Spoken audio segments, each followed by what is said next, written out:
ಪಕ್ಷದ ವರಿಷ್ಠರನ್ನು ದೆಹಲಿಯಲ್ಲಿ ಭೇಟಿ ಮಾಡಿದ್ದೇನೆ. ಎಲ್ಲವೂ ಕೂಡ ಒಳ್ಳೆಯದಾಗ್ತದೆ, ಅಷ್ಟು ಮಾತ್ರ ಸಂದರ್ಭ ಹೇಳ್ತಾರೆ.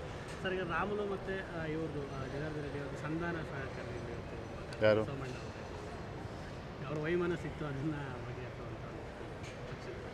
ಸೋಮಣ್ಣ ಅವರು ಕೇಂದ್ರದ ಸಚಿವರಿದ್ದಾರೆ, ಪಕ್ಷದ ಹಿರಿಯರಿದ್ದಾರೆ, ಪಕ್ಷದ ಬಗ್ಗೆ ಒಂದು ಕಾಳಜಿ ಬದ್ಧತೆಯನ್ನು ಇಟ್ಕೊಂಡಿರ್ತಕ್ಕಂಥ ಒಬ್ಬ ಹಿರಿಯರು.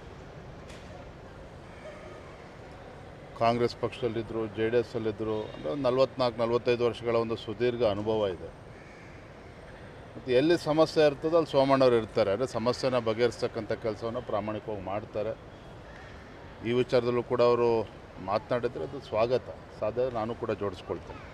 ಸರ್, ಈಗ ಕಾಂಗ್ರೆಸ್ MLA ವಿಜಯಾನಂದ ಕಾಶಪ್ಪನವರು ಒಂದು ಸ್ಟೇಟ್ಮೆಂಟ್ ಕೊಟ್ಟಿದ್ದಾರೆ. ಈಗ BJP 55 ಜನ ಹಿಟ್ ಲಿಸ್ಟ್ ಮಾಡ್ಕೊಂಡಿದ್ದಾರೆ ಕಾಂಗ್ರೆಸ್ MLAಗಳನ್ನ. ಅವ್ರಿಗೆ ಕರೀತಾ ಇದ್ದಾರೆ, ದುಡ್ಡು ಕೊಟ್ಟು ಖರೀದಿ ಮಾಡೋದಕ್ಕೆ ಒಂದು, ಅನಂತರ ಬರಲಿಲ್ಲ ED ಮತ್ತು ಬೆದರಿಸ್ತಾ ಇದ್ದಾರೆ ಅಂತ ಒಂದು ಸ್ಟೇಟ್ಮೆಂಟ್ ಮಾಡಿದ್ದಾರೆ. ಕಾಶಪ್ಪನವ್ರು ಏನು ಹೇಳಿದ್ದಾರೋ ನನಗೆ ಗೊತ್ತಿಲ್ಲ. ಆದರೆ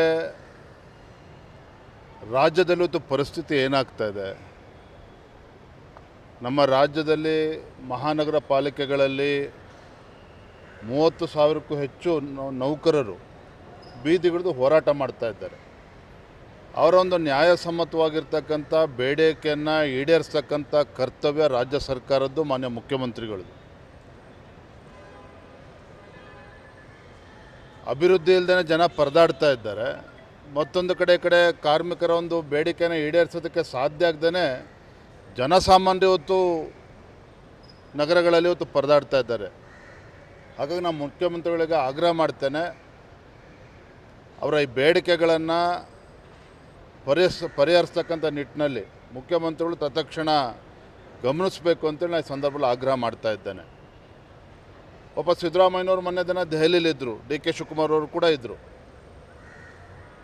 ಸಿದ್ದರಾಮಯ್ಯನವರು ಕಾಂಗ್ರೆಸ್ ಪಕ್ಷದ ಹೈಕಮಾಂಡ್ ಅಥವಾ ರಾಹುಲ್ ಗಾಂಧಿಯವರ ಅಪಾಯಿಂಟ್ಮೆಂಟ್ ಕೂಡ ಸಿಗದೇ ವಾಪಸ್ಸು ಕರ್ನಾಟಕಕ್ಕೆ ಬಂದಿದ್ದಾರೆ, ಬೆಂಗಳೂರಿಗೆ ಬಂದಿದ್ದಾರೆ. ಅದರ ಅರ್ಥ ಸಿದ್ದರಾಮಯ್ಯನವರು ರಾಜ್ಯದ ಮುಖ್ಯಮಂತ್ರಿಗಳು ಮತ್ತು ಕಾಂಗ್ರೆಸ್ ಹೈಕಮಾಂಡಿನ ಮಧ್ಯೆ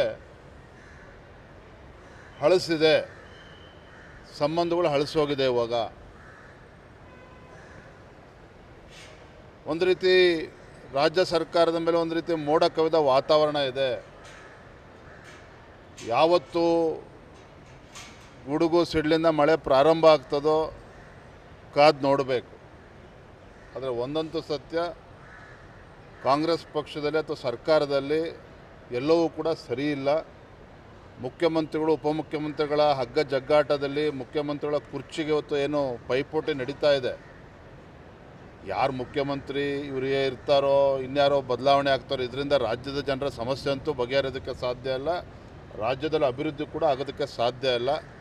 ಆದರೆ ಹೊಸ ಬೆಳವಣಿಗೆ ಏನಪ್ಪ ಅಂತ ಹೇಳಿದ್ರೆ, ರಾಜ್ಯದ ಮುಖ್ಯಮಂತ್ರಿಗಳಿಗೆ ಸಿದ್ದರಾಮಯ್ಯನವ್ರಿಗೆ ರಾಹುಲ್ ಗಾಂಧಿ ಅವರ ಅಪಾಯಿಂಟ್ಮೆಂಟ್ ಇಲ್ಲದೇ ವಾಪಸ್ಸು ರಾಜ್ಯಕ್ಕೆ ಬಂದಿರತಕ್ಕಂಥದ್ದು ಖಂಡಿತ it not a good sign.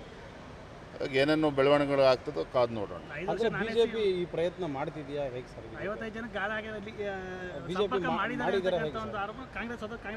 Congress ಪಕ್ಷದಲ್ಲಿ, ಕಾಂಗ್ರೆಸ್ ಸರ್ಕಾರದಲ್ಲಿ ಏನು ಸುನಾಮಿ ಬರುವಂಥ ಭೀತಿ ಇದೆ. ಅದಕ್ಕೆ ಇವತ್ತು ಈ ರೀತಿ ಹೇಳಿಕೆಗಳನ್ನು ಕೊಟ್ಟು ವಿಚಾರಗಳನ್ನು ಬದಲಿ ಮಾಡ್ತಕ್ಕಂಥ ಪ್ರಯತ್ನ ಕುತಂತ್ರ ನಡೀತಾ ಇದೆ.